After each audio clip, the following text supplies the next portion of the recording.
খিদে পেয়েছে, আমায় খেতে দে। দাঁড়া, দিচ্ছি তোকে ভাত। মিষ্টি, তুই খেয়েছিস? সকালেও কিছু খাসনি, এখন অন্তত কিছু খেয়ে নি। মা, পাতিলে যা ভাত আছে ওটা দুজনেরই হবে। আমি খেয়ে নিলে তুমি আর দীপু কি খাবে? দীপু আর আমি তো একবেলা খেয়েছি, আরেক বেলা না খেলে কিছুই হবে না। তুই আমাদের জন্য এত চিন্তা করিস না। চিন্তা না করলে কিভাবে মা? তুমি অসুস্থ, এই সময় তোমার ঠিকভাবে খাওয়া অনেক জরুরি। আর দীপু ছোট মানুষ, সারাদিন বাইরে দৌড়াদৌড়ি করে বেড়ায়, না খেয়ে থাকলেও তোমার মতোই অসুস্থ হয়ে পড়বে। তাই ওর খাবারের দরকার আমার থেকে বেশি।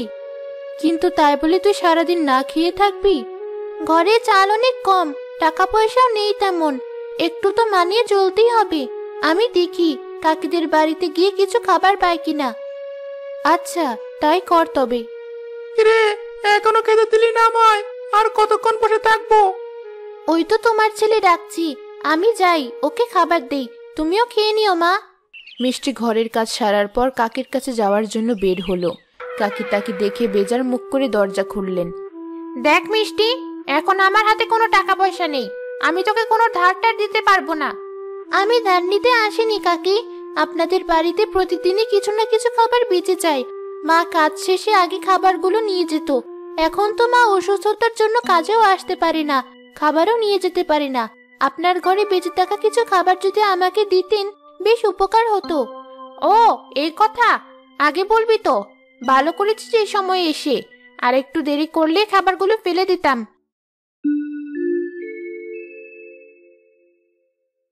এই নে, সকালে দুটো পিঠে বেঁচে গিয়েছিল। ধন্যবাদ কাকি।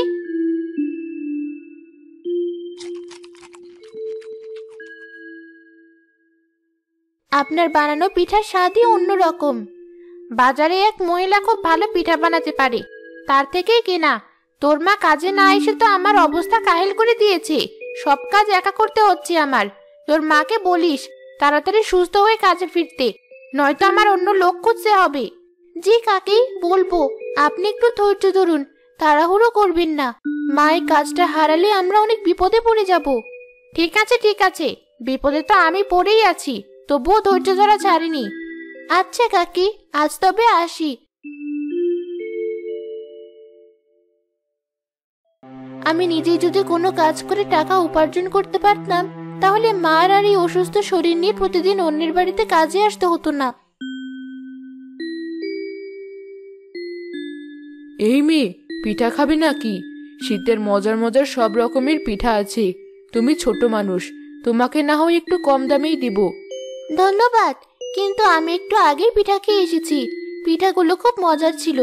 কাকি বলল এখানের এক মহিলার কাছ থেকে নাকি সে পিঠাগুলো কিনে নিয়ে গেছে। কোন কাকির কথা বলছো? ওই বড় বাড়ির কর্তি যে, সে তো আমার কাছ থেকে পিঠা কিনে নিয়ে গেছে। যাক, তাহলে আমার হাতের পিঠা তুমি খেয়েছো, আর তোমার ভালোও লেগেছে শুনে খুশি হলাম। আচ্ছা, আপনি পিঠা বিক্রি করেন কেন? এতে কি কোনো লাভ হয়? লাভ না হলে ঘর সংসার ফেলে বাইরে এই ঠান্ডার ভেতর শখের বসে পিঠা বিক্রি করব? আমার জামাই মারা গেছে বহুদিন হলো, ঘরে আমার এক ছোট মেয়ে আর অবিবাহিত বোন আছে, ওদের জন্যই এসব করি। ভিন্ন সময়ে ভিন্ন কাজ করলেও শীতকালে পিঠা বিক্রি করে ভালো লাভ হয়, তাই এখন পিঠা বিক্রি করছি। এই পিঠা বিক্রির টাকায় আপনাদের তিনজনের সংসার চলে? কেন চলবে না, খুব ভালোভাবেই চলে। সকালে আর সন্ধ্যার পর থেকে ক্রেতা বেশি থাকে, বাকি সময় একটু কম, কিন্তু ওই 2 বেলার টাকা দিয়েই বাকিটুকু পুষিয়ে যায়। আমাকে সাহায্য করার জন্য ছোট এক ছেলেও ছিল, কিন্তু সে 2 দিন আগে কাজ ছেড়ে দিয়েছে বলে একটু সমস্যায় পড়েছি। আমি যদি ছেলেটার বদলে আপনাকে আপনার কাজে সাহায্য করি? আসলে আমার পরিবার এখন খুব বিপদে আছে। আমার বাবা নেই, মা অন্যের বাড়িতে কাজ করত, এখন অসুস্থ থাকার কারণে তাও করতে পারছি না। ঘরে বাজারে টাকা পয়সা সব ফুরিয়ে এসেছে প্রায়। আপনি যদি আমাকে কাজটা দিতেন আমার খুব উপকার হতো। বুঝতে পেরেছি, কিন্তু তুমি কি পিঠা বানাতে পারো? না, তবে আপনি দেখিয়ে দিলে ঠিকই পারবো। আপনি আগের ছেলেকে যে টাকা দিতেন, আমাকে না হয় তার অর্ধেকই দিলেন। না, তা করব কেন? আমি বরং ওই ছেলের সমান টাকায় দেব তোমাকে, সাথে প্রতিদিন তোমার জন্য আমার বানানো 2টো করে পিঠা। চলবে তো? হ্যাঁ, অবশ্যই চলবে। আমার মতো মজা করে পিঠা বানানো শেখাবো আমি তোমাকে, যাতে তোমাকে কষ্ট করে আর অন্যের কাজ করতে না হয়, নিজে স্বাবলম্বী হতে পারো। সত্যি আপনি আমার এত বড় উপকার করবেন? কেন করব না? আমাকেও আমার এক চাচি এভাবে সাহায্য করেছিল বলে আমি আজ এত দূর পর্যন্ত আসতে পেরেছি। তাই তোমার বিপদেও তোমাকে সাহায্য করতে চাই আমি। আপনার এত বড় ঋণ যে আমি কিভাবে শোধ করব জানা নেই। কাল থেকে আমি কাজে আসবো তাহলে।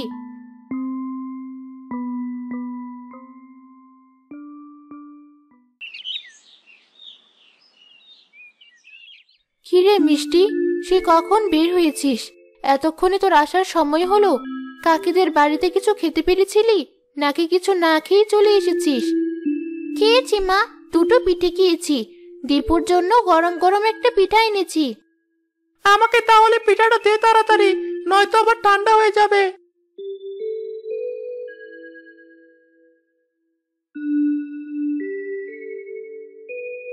গরম পিঠা কোথায় পেলি? তোর কাকি তোকে গরম পিঠে দিয়েছে? না মা, বাড়ি ফেরার পথে এক পিঠাওয়ালির সাথে দেখা, সেই আমাকে এই পিঠাটা দিল। এমনিতেই টাকা পয়সার অভাব, তার মাঝে তুই টাকা দিয়ে পিঠা কিনে নিয়ে এসেছিস? না মা, পিঠাওয়ালি অনেক ভালো, সে আমাকে তার কাজে সাহায্য করার জন্য নিয়েছে, সাথেই পিঠাটাও আমাকে টাকা ছাড়াই দিয়ে দিয়েছে। তোমাকে আর এই কদিন কাজের চিন্তা করতে হবে না। মহিলাটা কত ভালো, তাকে আমার পক্ষ থেকে আরেকবার ধন্যবাদ বলে দিস। আমি দুদিন পর পর অসুস্থ হয়ে বলে তোকে এত কষ্ট করতে হচ্ছে। তোমাদের জন্য কিছু করলে আমার কোনো কষ্ট লাগে না মা। তুমিও তো আমাদের জন্য কম কষ্ট করনি। এবার না হয় তুমি একটু বিশ্রাম করো, আর আমি একটু কষ্ট করি তোমাদের জন্য। পুরো তোর বাবার মতো হয়েছিস তুই। উপরওয়ালা তোকে অনেক দিন বাঁচিয়ে রাখুক। মিষ্টি পরের দিন থেকে সেই পিঠাওয়ালির কাছে কাজে যাওয়া শুরু করলো। অল্প কদিন এসে সেই পিঠাওয়ালির থেকেও ভালো পিঠা বানানো শিখে ফেললো।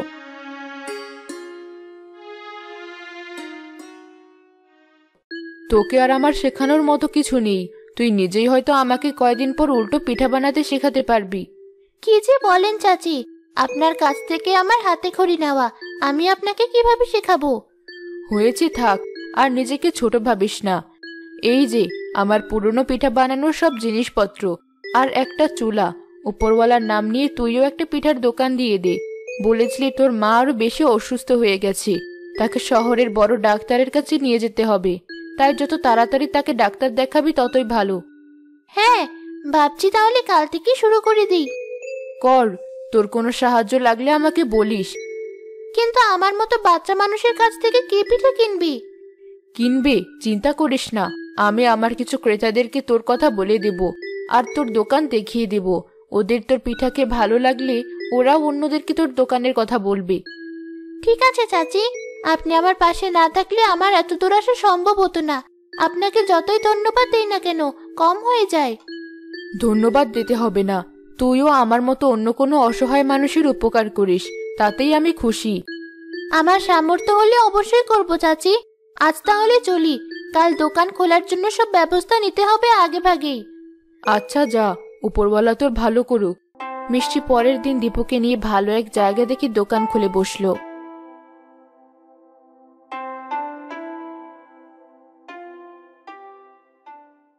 কই বোন, কেউ তো আমাদের দোকানে আসছে না। আসবে আসবি, একটু অপেক্ষা কর। এত ব্যস্ত হলে চলবি? নতুন দোকান, নতুন মুখ, মানুষের বুঝতে একটু সময় লাগাই স্বাভাবিক। আচ্ছা, কিন্তু দেখ বোন, এত মানুষ আমাদের দোকানের সামনে দিয়ে যাচ্ছে, সবাই একবার তাকিয়ে দেখে আবার মুখ ফিরিয়ে নিচ্ছে। একজন দুজন একটু কাছে এসেও দেখছে না। হয়তো ভাবছি বাচ্চা মানুষের কতই ভালো পিঠা বানাবে, তাই আর কাছে ঘেঁষছি না। কিন্তু তুই যে পিঠাগুলো বানিয়ে রেখেছিস ওগুলো তো ঠান্ডা হয়ে যাচ্ছে। এগুলো বিক্রি করতে না পারলে তো ব্যবসার ক্ষতি আমাদেরই হবে। মা দেখো, আমার সমান এক মেয়ে কত সুন্দর পিঠা বানাচ্ছি। আমি ওর হাতের বানানো পিঠা খাবো। না মা, ও ছোট মানুষ, ঠিকভাবে পিঠা বানাতে পারে নাকি কে জানে। কি দরকার টাকা নষ্ট করার? না মা, আমি খাবোই ওর হাতে বানানো পিঠা। তুমি দেখো কত সুন্দর হয়েছে ওর বানানো পিঠাগুলো, আর কি সুন্দর সুবাস। ঠিক আছে, তুই যখন বলছিস, চল তোকে একটা পিঠা কিনে দিয়ে দেখি কেমন, কিন্তু খেতে না পারলে তোর একদিন কি আমার একদিন। দেখ বোন, ওরা আমাদের দোকানের দিকে এগিয়ে আসছে। এবার মনে হয় তোর পিঠা বিক্রি হবে। কোন পিঠাটা খেতে ভালো হবে তোমার? এখানে সবগুলো পিঠা খেতেই বেশ ভালো। আপনি বলুন কোন পিঠা লাগবে আপনার। না, আমি ভাপা পিঠা খাবো। ভাপা পিঠা তাহলে দাও একটা। খেতে ভালো না হলে কিন্তু দাম দেব না, মনে রেখো। ছোট মানুষ, কিভাবে কি বানাচ্ছ কে জানে। তোমার জন্য এই বয়সে এসব কাজ করা ঠিক না। তোমার মা তোমাকে কিছু বলে না? আমি তো আর ইচ্ছে করে এই কাজ করছি না, মা অসুস্থ, তাই বাধ্য হয়ে এসব করা লাগছে সামান্য কিছু টাকার জন্য। এই নিন আপনার পিঠা। আপনি আমার দোকানের প্রথম ক্রেতা, তাই আপনি চাইলে ওই প্রথম পিঠার জন্য টাকা নেব না আমি। যাক, ভালোই হলো। এই নে মা, পিঠাটা খেয়ে বল খেতে কেমন। অনেক মজা মা, তুমিও একটু খেয়ে দেখো।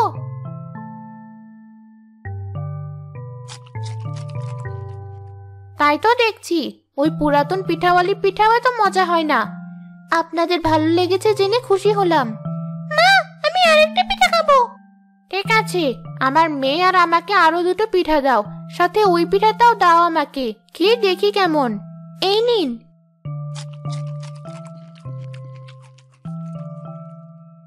এই পিঠাটাও তো মজার। তোমার বানানো সবগুলো পিঠাই দেখছি খেতে অনেক মজার। ওরা দুজন কত মজা করে পিঠা খাচ্ছে। ওই বাচ্চা মেয়েটাকে আসলে ভালো পিঠা বানায়। দেখে তো তাই মনে হচ্ছে। চল তো আমরাও গিয়ে দেখি। এখানে যদি ভালো পিঠা পেয়ে যাই তাহলে কষ্ট করে আর আমাদের অত দূর যেতে হবে না পিঠা খাওয়ার জন্য। চল তবে।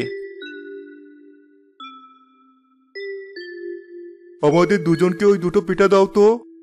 ওই পিঠার সাথে আপনারা দুজন এই গুড়ের তেল পিঠাও নিতে পারেন, খেতে এত মজার। আমি একাই 5টা খেয়ে ফেলেছি। চল তাহলে, দুটো তেল পিঠাও নেই।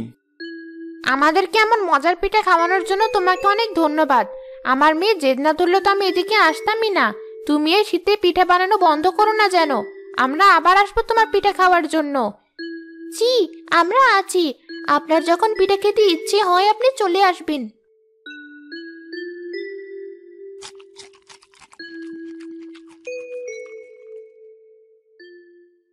আরে, পিঠাগুলো দেখছি সত্যিই খেতে অনেক মজার ভাই। এটুকু মেয়ে এত ভালো পিঠা বানায়? হ্যাঁ, আমারও খুব ভালো লেগেছে। তুই দাঁড়া, আমি আমার অন্য বন্ধুদেরকে ডেকে আনি এই মেয়ের বানানো পিঠা খাওয়ার জন্য। যা যা, তাড়াতাড়ি ডেকে আন, নয়তো আমি সব পিঠা খেয়ে শেষ করে ফেলবো হয়তো।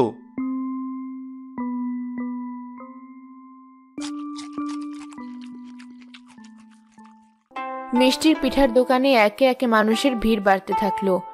অল্প সময়ের মধ্যে মিষ্টির বানানো সব পিঠা শেষ হয়ে গেল। আমি তো দৌড়াতে দৌড়াতে ক্লান্ত। এত তাড়াতাড়ি সব পিঠা বিক্রি করা শেষ হয়ে যাবে ভাবতেই পারিনি। আমিও না। যাক, ভালোই হলো। মাকে একা ফেলে রেখে বেশিক্ষণ বাইরে থাকতে হলো না। কাল আরো বেশি করে পিঠা বানানোর জিনিস নিয়ে আসতে হবে। হ্যাঁ বোন, তাই করিস। তোর দোকানে এত ক্রেতা হবে কে জানতো। এখন তো মনে হচ্ছে তোকে সাহায্য করার জন্য আরো লোক লাগবে। কিরে মিষ্টি, তোর পিঠার দোকানের কি খবর? দোকান কি এখনো বসাতেই পারিসনি? দোকান বসানোও শেষ, সব পিঠা বিক্রি করাও শেষ। আপনি তো আসতে দেরি করে ফেলেছেন, তাই আমরা দুজন সব গুছিয়ে নিয়ে চলে যাচ্ছি। মিষ্টি, তোর ভাই কি বলছে? এত তাড়াতাড়ি এতগুলো পিঠা বিক্রি করা শেষ তোর? হ্যাঁ চাচি, সবে আপনাদের দোয়ায়। আমি আরো আমার পরিচিত মানুষজনদের তোর দোকানে নিয়ে আসলাম তোর হাতের বানানো পিঠা খাওয়াতে। এখন দেখছি তুই একাই সব সামলে নিয়েছিস। আমি জানতাম তুই পারবি। একদিন তোর দোকানের লাইন ধরে সবাই পিঠা খাবে, দেখিস। ধন্যবাদ চাচি। আপনি আমার উপর বিশ্বাস না রাখলে আমার এত দূর আসা সম্ভব হতো না। আজ তাহলে আমি আসি। আচ্ছা যা, বাড়ি গিয়ে তোর মায়ের সেবা যত্ন কর। মিষ্টি, দীপু, তোরা এসেছিস? হ্যাঁ মা, তোমার একা থাকতে কোনো সমস্যা হয়নি তো? না, তোরা এত তাড়াতাড়ি চলে আসবে আমি ভাবতেই পারিনি, তাই অবাক লাগছে। মা জানো, আজ অল্প সময়ের মধ্যেই আমাদের দোকানে বানানো সব পিঠা শেষ হয়ে গিয়েছে। আপু বেশ ভালোই টাকা পেয়েছে। হ্যাঁ মা, তোমার ওষুধের টাকা নিয়ে এই কদিন আর চিন্তা করতে হবে না। এভাবে আর কিছুদিন পিঠা বিক্রি করতে পারলে তোমাকে খুব তাড়াতাড়ি শহরে নিয়ে গিয়ে ডাক্তার দেখাতে পারবো। তাই বুঝি? আমাকে নিয়ে এতদিন খুব চিন্তায় ছিলি তুই। এই ছোট বয়সে কত দায়িত্ব কাঁধে তুলে নিয়েছিস। মা, তুমি বিশ্রাম নাও। আমি কালকের পিঠা বানানোর সব জিনিসগুলো তৈরি করে রাখছি। আচ্ছা যা। মিষ্টি প্রতিদিনই বাজারে গিয়ে পিঠা বিক্রি করা শুরু করলো। আস্তে আস্তে তার মজাদার পিঠার সুনাম গ্রামে ছড়িয়ে পড়লো। তার পিঠার বিক্রিও আরো বেড়ে গেল।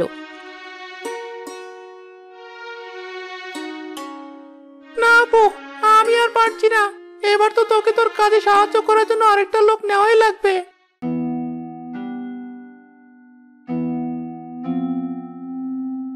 খুব ভালো বেচা বিক্রি হচ্ছে দেখি তোমাদের পিঠার দোকানে। তা আমার ভাগ কোথায়? কিসের ভাগের কথা বলছেন আপনি?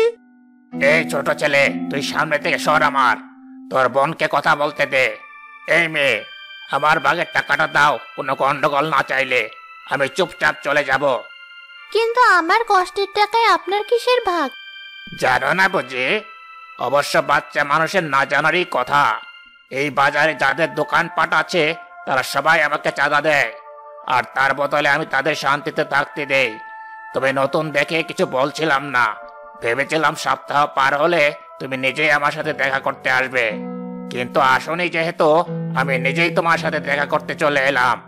আমি আপনাকে কোনো টাকা পয়সা দিতে পারবো না, আপনি আসতে পারেন। কি বললি? যেখানে বড়রা আমার বিরুদ্ধে কিছু বলার সাহস পায় না, সেখানে তুই এতটুকু মেয়ে হয়ে আমাকে এ কথা বললি? মতি আর চিক্কু, এই মেয়ের পিঠার দোকান ভেঙে দে তোরা। দাঁড়ান দাঁড়ান, কি করছেন আপনারা? জিনিসপত্রগুলো এভাবে ছড়িয়ে মারবেন না। আমার ভুল হয়ে গেছে, আমাকে ক্ষমা করে দিন। আমার মাকে ডাক্তার দেখানোর জন্য দ্রুত অনেক টাকার প্রয়োজন, তাই। তোর ওসব কথা শোনার সময় আমার নেই। আর যদি কখনো তোকে এখানে দোকান বসাতে দেখেছি, জানে মেরে ফেলবো। একটা বাচ্চা মেয়ের সাথে সামান্য কয়জন চাঁদাবাজ মিলে এমন আচরণ করছে, আর আপনারা সবাই দাঁড়িয়ে দাঁড়িয়ে দেখছেন। আপনাদের বিবেক বোধ কোথায় গেল? আপনাদের জন্যই ওরা আজ এত দূর আসার সাহস পেয়েছে। আজ প্রতিবাদ না করলে সারা জীবন ওদের কাছে নির্যাতিত হয়ে থাকতে হবে আমাদের। চাচি তুমি? উনি তো ঠিকই বলেছে, অনেক হয়েছে, আর না। সবাই মিলে ধর ওদেরকে। আজ এই গ্রাম থেকে চাঁদাবাজগুলোকে তাড়িয়েই ছাড়বো। হ্যাঁ, চলো সবাই। সবাই মিলে চাঁদাবাজদেরকে গ্রাম ছাড়া করলো।